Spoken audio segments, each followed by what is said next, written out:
Docteur Synapse.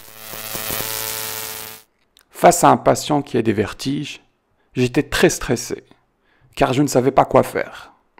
Tout ce que je savais, c'est que ça peut être une cause complètement bénigne, voire même mortelle. À la fin de cette vidéo, tu maîtriseras les vertiges comme un chef. Chaque année aux États-Unis, 4,4 milliards de personnes se présentent aux urgences pour vertiges. C'est 4% des consultations aux urgences. Parmi ces vertiges qui se présentent aux urgences, 4% sont des AVC.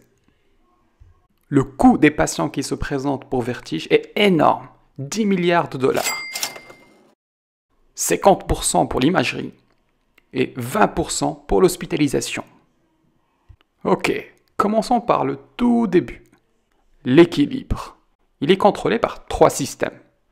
Les yeux, la proprioception et le vestibule. L'information transmise par le vestibule va passer par le nerf 8 pour arriver au niveau des noyaux vestibulaires, qui sont les maestros de l'équilibre. Les noyaux vestibulaires vont se projeter vers les noyaux oculomoteurs, c'est-à-dire qui contrôlent le mouvement des yeux, permettant de stabiliser la vision lorsque la tête bouge.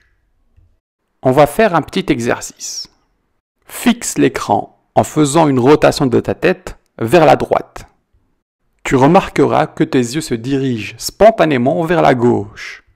Ton vestibule gauche va inhiber ton noyau 6 à droite et inhiber indirectement ton muscle droit interne de l'œil gauche. Et ton vestibule droit va exciter indirectement ton muscle droit interne droit et le noyau du nerf 6 à gauche. Pour faire simple, tes yeux vont aller vers la gauche. Le cervelet intervient également dans l'équilibre car il est connecté au noyau vestibulaire. Et tu auras également une connexion entre les noyaux vestibulaires et la moelle. C'est la voie vestibulo-spinale. Je ne l'ai pas représenté ici, mais on a aussi une connexion entre les noyaux vestibulaires et le système végétatif. Retiens en résumé que le système vestibulaire est un système complexe avec plusieurs connexions, vestibule, cervelet, nerf 8 et noyau vestibulaire qui sont les maestros de l'équilibre. Quels sont maintenant les symptômes? Bien évidemment et en tout premier des vertiges.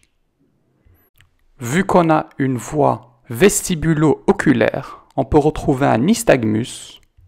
Le patient peut présenter un déséquilibre, car présence d'une voie vestibulo-spinale. Les nausées et les vomissements sont expliqués par l'atteinte de la voie vestibulo-végétative.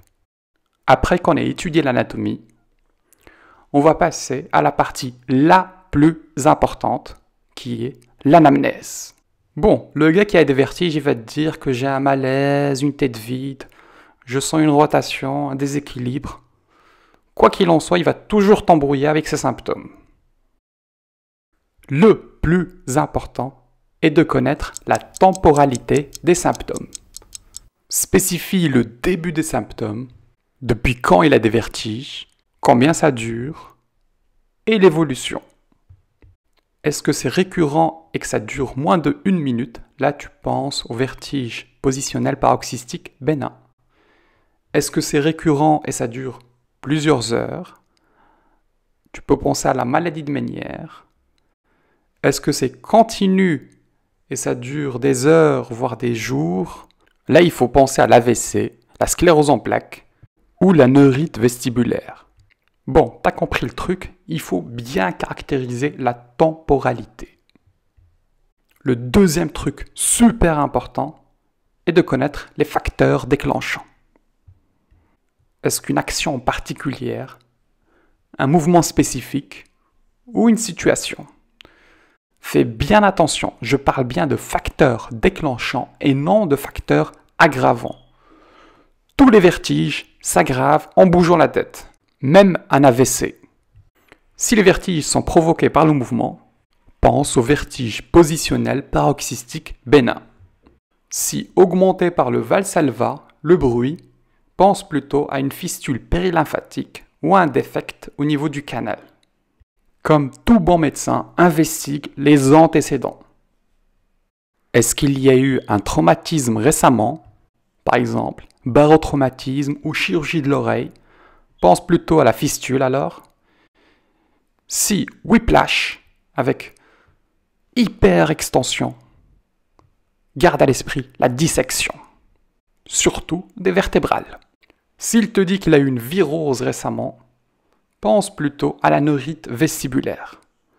Tu n'as pas toujours un antécédent de virose dans la neurite vestibulaire. Un truc à toujours faire, investigue les facteurs de risque cardiovasculaires. Le tabac, la dyslipidémie, l'hypertension artérielle, le diabète et pour finir, la malbouffe. Pas bien. Tout ça doit te mettre la puce à l'oreille pour penser à l'ischémie vertébro-basilaire. Et bien évidemment, regarde ce qu'il prend comme médicament. Exemple, cisplatine, aminoglycoside et phénitoïne peuvent entraîner des vertiges. En résumé, si un gars a des vertiges, ne te concentre pas à essayer de caractériser comment sont les vertiges rotatoires, parotatoires, on s'en fout. Investigue la temporalité, les facteurs déclenchants, les antécédents, les facteurs de risque cardiovasculaires et les médicaments. En gardant à l'esprit que le plus important étant la temporalité et les facteurs déclenchants. Troisième étape, recherche les symptômes associés et éventuellement fais des petits tests. Si diplopie, dysarthrie, dysphagie, parésie, hypoesthésie, bien évidemment, il faut penser à l'AVC vertébro-basilaire. Si douleur au cou en plus des vertiges, pense à la dissection de l'artère vertébrale. Face à des céphalées en plus, pense à des causes graves. Mais si tu as une photophonophobie plus antécédent de migraine, éventuellement, tu peux te dire que c'est une migraine. Si surdité ou acouphène associé, c'est souvent une maladie de Ménière, voire une fistule périlymphatique. Mais tu peux avoir dans de rares cas une cause centrale. Fais en plus au minimum un ECG, ici par exemple un bloc AV du 3e degré.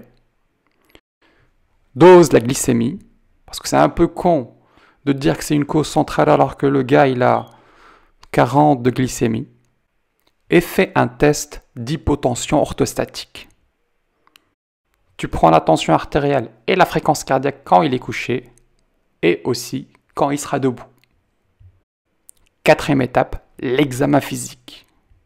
Tu dois faire un examen neurologique super complet. Est-ce qu'il a nystagmus, dysmétrie, Romberg, tu le fais marcher? Tu dois l'examiner comme un neurologue. ORL. Examine les oreilles, le nez et l'oropharynx. Ensuite, t'examines son cœur et n'oublie pas de faire le test d'hypotension orthostatique. La prise en charge des vertiges est différente en fonction de la symptomatologie. Si tu as un patient avec des vertiges récurrents, en absence de nystagmus, c'est pas la même chose que si tu as un patient devant toi qui a des vertiges continus avec plus ou moins un nystagmus. Dans le premier cas de figure, réalise la manœuvre de Dix-Alpinck. Je vais te la montrer par la suite. Dans le deuxième cas de figure, réalise un HINTS. C'est quoi le HINTS? Dans la phase précoce du vertige, le HINTS est plus précis que l'IRM. HI, c'est le Head Impulse Test. N pour le type de nystagmus et TS pour le test de Skew. Je vais tout détailler après. Tu testes tout d'abord les muscles oculomoteurs. Dis au patient de suivre ton doigt en décrivant un H. Là, tu le fais regarder à droite, Ensuite, à gauche. Si tu remarques, notre patiente fait une fixation. Pour éviter ça, tu peux mettre une feuille en lui disant de regarder à droite. Et puis, la feuille de l'autre côté en lui disant de regarder à gauche, tout simplement. Cette dame présente un nystagmus. Regarde bien la direction de la phase rapide. Quand elle regarde vers la droite, le nystagmus reste en direction vers le haut. Quand elle regarde vers le haut, nystagmus vers le haut, toujours. Tac, tac, tac, tac.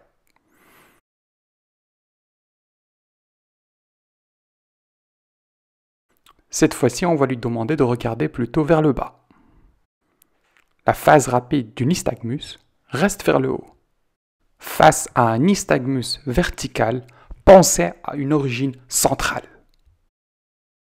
Ici, les yeux battent vers la droite, c'est-à-dire que la phase rapide du nystagmus est à droite. En position centrale, ce nystagmus bat vers le haut. On va lui demander cette fois-ci de regarder vers le bas. Tu remarques que les yeux battent vers le haut. Cette fois-ci vers la droite. Toujours le nystagmus bat vers le haut. Vers la gauche. Ensuite, en position centrale, le nystagmus bat toujours vers le haut. C'est un nystagmus vertical. Pensez à une origine centrale. Voici encore un autre type de nystagmus.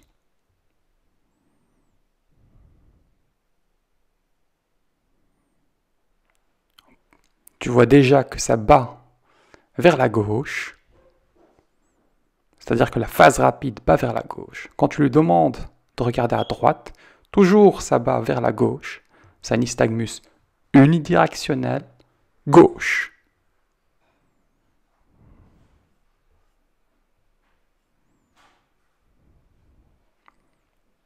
Tchac, tchac. Toujours vers la gauche, vers la gauche, vers la gauche. C'est extrêmement important de différencier entre un nystagmus unidirectionnel et multidirectionnel. Un unidirectionnel est moins grave qu'un multidirectionnel. Regarde cette dame. On va d'abord lui demander de regarder vers la droite. Regarde que son nystagmus bat vers la droite. On va lui demander ensuite de regarder vers la gauche. Le nystagmus bat cette fois-ci vers la gauche. C'est un nystagmus bidirectionnel. Pensez à une origine centrale. Ça, c'est grave. Passons ensuite au test de Squio, ou cover test. Tu couvres les yeux l'un après l'autre et tu vois s'il y a une déviation de l'œil vers le haut. C'est pathologique quand tu as une déviation de l'œil. Et là, il faut penser à une origine centrale. Ce patient présente un cover test positif. Fais très attention à son œil droit. C'est très fin. Ce patient présente un cover test positif. Quand tu enlèves ta main de son œil droit monte vers le haut. Encore une fois. Dès qu'on découvre l'œil, il dévie vers le haut. Ce cover test est positif, ce qui te signale une origine centrale. En tout dernier, le Head Impulse Test. Tu demandes au patient de te fixer, tu prends sa tête, tu commences à tourner tout doucement et d'un coup, tu fais revenir la tête en position centrale. Ce qui est important ici est de voir si ses yeux restent fixés sur ton visage. Un Head Impulse Test positif veut dire que ses yeux n'arrivent plus à te suivre. Et le fait que ses yeux n'arrivent plus à te suivre est plutôt rassurant. Exemple. Voici un Head Impulse Test positif. On va tourner rapidement sa tête vers la droite. Il n'arrive plus à suivre du regard. Cette fois-ci vers la gauche. Il suit du regard. Cette fois-ci vers la droite. Boum, il n'arrive plus à suivre. c'est un Head Impulse Test positif à droite. C'est rassurant parce que c'est probablement périphérique. Rappelle-toi de cette patiente qui avait un nystagmus bidirectionnel, probablement d'origine centrale. On va lui faire le Head Impulse Test. Elle suit très bien du regard. Que tu tournes sa tête à droite ou à gauche, ça c'est plutôt effrayant parce que c'est probablement central. On va faire tourner rapidement la tête vers la gauche, n'arrive plus à suivre du regard. Encore une fois. Encore une fois. Cette fois-ci vers la droite, elle suit du regard. Vers la droite, elle suit du regard. Vers la gauche, elle a du mal à suivre. On fait tourner la tête vers la gauche. Vers la droite, il ne suit pas. Vers la droite. Vers la gauche, il suit. Vers la droite, il ne suit plus. On va le refaire vers la droite comme ça vous voyez bien. Et voilà, il ne suit pas. Vers la droite, encore une fois, il ne suit pas. Vers la gauche, il suit. Vers la droite, il ne suit pas. Et une dernière fois. Vers la droite, elle suit. Vers la gauche, elle est perdue. Vers la gauche, elle est perdue encore une fois. Vers la gauche, elle est perdue. Vers la droite, elle suit. Vers la gauche, elle est perdue. Comme je l'ai expliqué plus tôt, le plus important est l'anamnèse, les symptômes associés plus les tests et l'examen physique. Retiens T-trait. TI pour timing, TR pour trigger et target examination, c'est-à-dire un super examen physique. Ça te permettra de classer tes vertiges en continus et récurrents.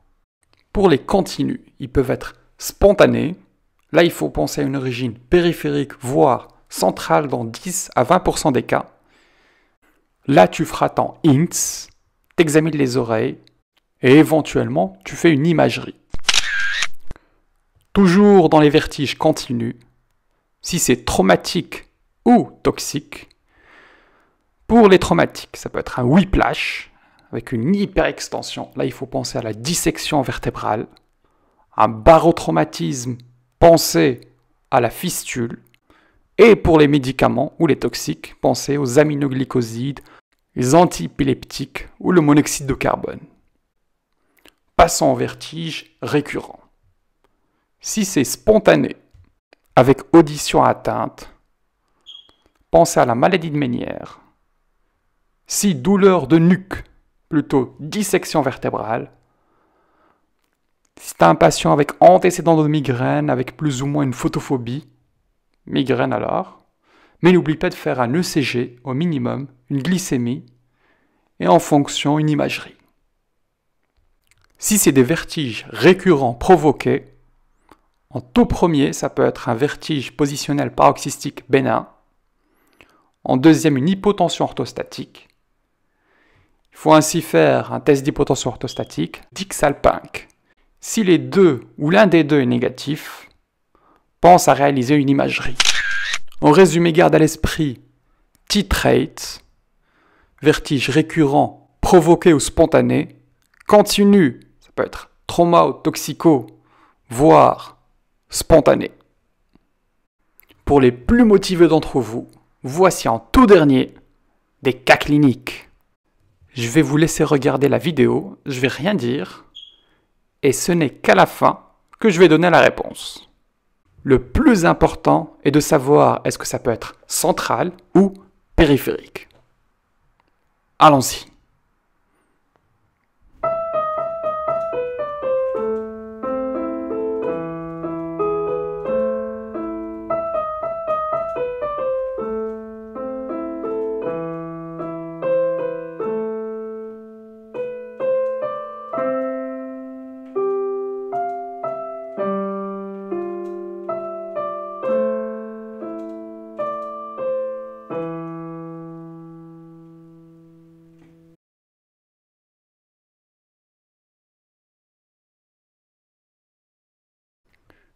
Tu remarques bien évidemment que cette patiente a un nystagmus. Lorsqu'elle regarde vers la droite, son nystagmus bat vers la droite.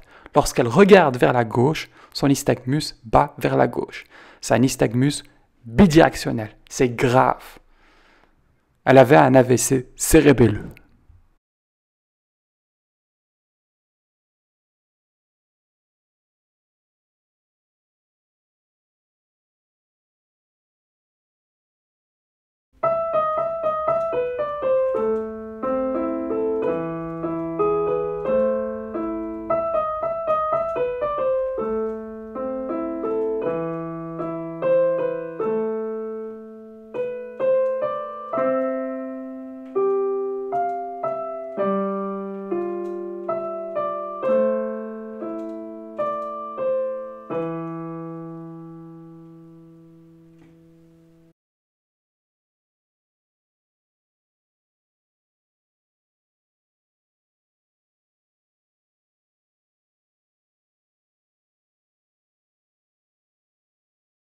Ce patient avait un nystagmus vers la droite, un cover test négatif et un head impulse test positif vers la gauche.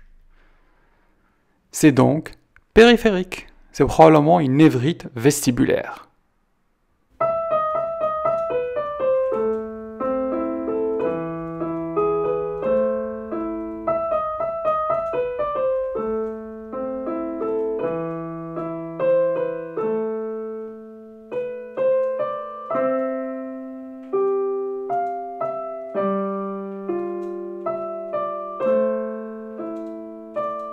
Ce patient avait un nystagmus vers la gauche avec un head impulse test positif vers la droite. C'est donc périphérique. Voici en tour dernier la manœuvre de Dick-Salpinck.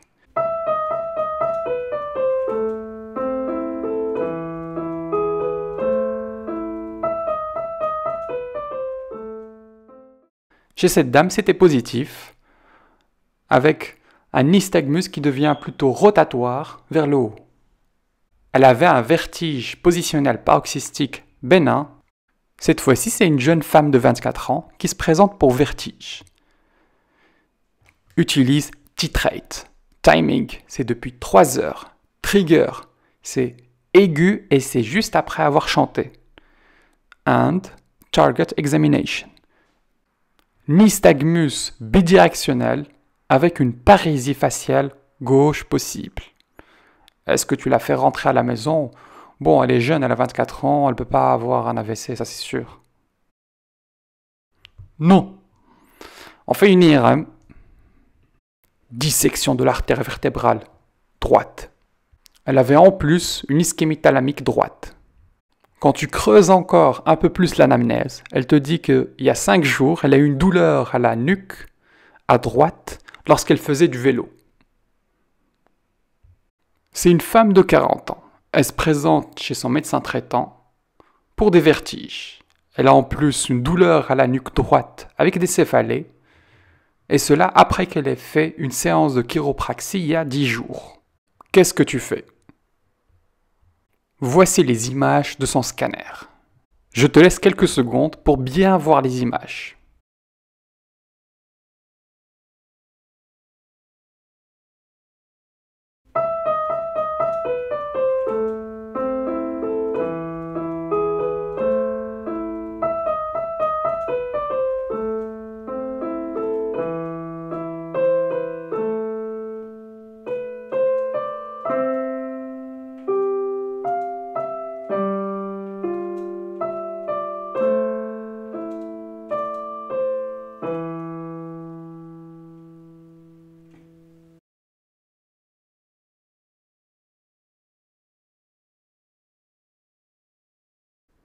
Elle a une dissection de l'artère vertébrale droite.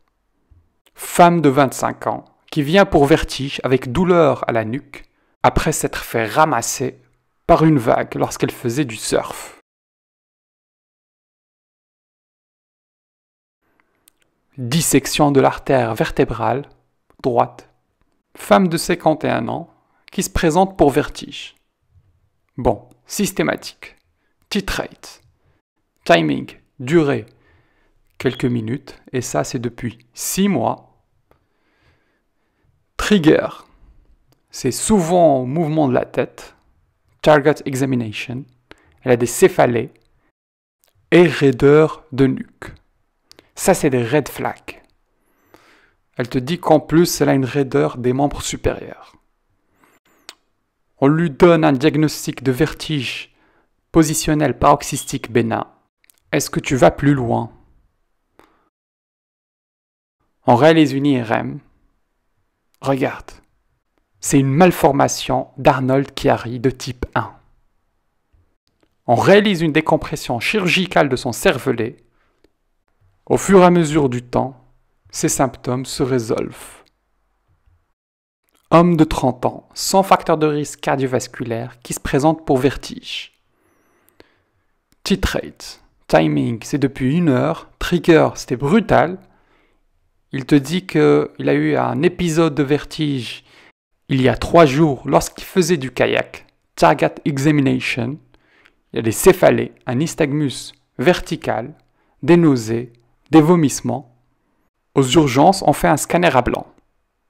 Il est normal. Est-ce que tu fais quelque chose en plus? Bon, on n'a rien fait. Et après 24 heures, il a une dysarthrie, une dysphagie, une hémiparésie et une hémianesthésie droite. Qu'est-ce qui s'est passé? Voici son IRM. Infarctus du bulbe. Un gars qui a présenté des céphalées brutales avec déséquilibre depuis 6 heures. Voici son scanner. Qu'est-ce que tu remarques? Bon, c'est assez évident. Il a saigné. Le dernier point, les points clés. Je vais les détailler en 3 étapes. Les pièges, les points clés et la leçon à retenir. Vrai vertige sont des vertiges périphériques. On s'en fout du type de vertige. Le plus important, timing, trigger, target examination. L'AVC, c'est aussi un vrai vertige. Les vertiges qui sont majorés si on bouge sont d'origine périphérique. Faux. Les vertiges provoqués sont différents des vertiges aggravés. Que tu aies un vertige d'origine périphérique ou centrale, les deux sont augmentés par le mouvement de la tête. Si tu as des symptômes auditifs, c'est d'office périphérique. Non, ce n'est pas 100% le cas. Dans de rares cas, tu peux avoir une cause centrale qui touche l'audition. Retiens que l'AVC peut aussi donner des acouphènes ou des symptômes auditifs. Si on a des céphalées avec des vertiges, c'est une migraine. Non. Fais très attention au type de céphalée et les symptômes associés. Une céphalée brutale ou une douleur à la nuque, pense à la dissection. Si tu as une photophobie associée, là éventuellement tu peux penser à la migraine si le patient a en plus un antécédent de migraine. Les vertiges d'origine centrale, tu auras d'office une ataxie ou un signe focal. Non. Utilise ton INTS et retiens que moins de 20% des AVC avec vertige ont des signes neurofocaux, avec un NIH à 0. Ça, c'est souvent l'AVC postérieur. Vertige plus jeune égale migraine. L'AVC, c'est chez les vieux. Faux! Ne reste pas borné sur l'âge et les facteurs de risque cardiovasculaire. Même les jeunes peuvent avoir un AVC. Et ça, par la dissection de l'artère vertébrale. La dissection de l'artère vertébrale peut mimer une migraine. Les AVC chez les 18 à 44 ans sont 7 fois plus ratés que par rapport aux patients de plus de 75 ans. Un scanner et une IRM excluent définitivement une atteinte de la fosse postérieure. Faux. Il faut que tu saches qu'il y a des limites, que ce soit au scanner, mais aussi pour l'IRM. Retiens dans ta tête que le INTS est meilleur que le scanner, voire même que l'IRM dans la phase précoce. J'espère que c'était instructif et je te dis à bientôt. Merci d'avoir suivi cette vidéo. N'hésitez surtout pas à me communiquer vos questions, vos éventuelles remarques et de me proposer les sujets qui vous intéressent.